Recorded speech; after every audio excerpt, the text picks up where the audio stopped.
Отряд лимонов, две вишни и лук. Таков рецепт удачной премьеры. В театре Тинчурина представили «Чиполлино». Знаменитое произведение Джани Родари перевели на татарский язык специально для нового спектакля. Над музыкальной сказкой трудились с октября. Одному из самых высоких артистов театра даже пришлось уменьшиться в росте на 30 сантиметров. Как это удалось, знает Маргарита Петрова.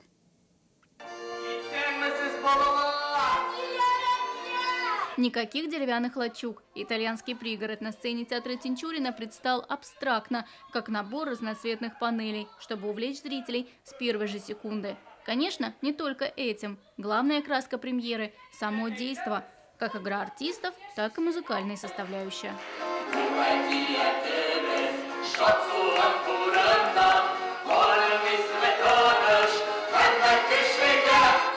Живая музыка звучала на сцене весь спектакль.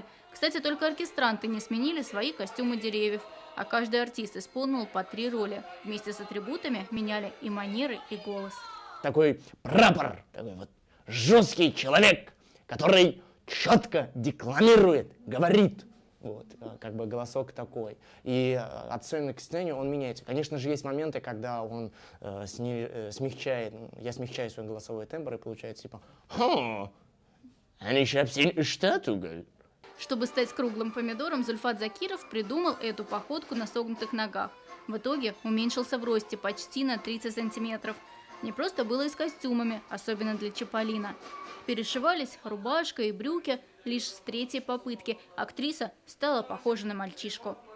Поменять пол в театре Тинчурина решили, чтобы попасть в подростковый голос. Походка мальчика уже совсем другая. И взгляд, и оценки, и голос.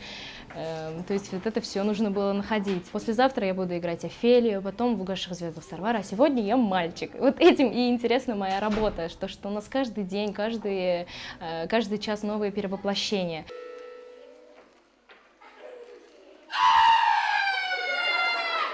На профессиональной татарской сцене Чиполлино шалил впервые. Его перевели в театре специально для премьеры. Дети весь спектакль благодарили артистов задорным смехом. Постановка получилась яркой и веселой.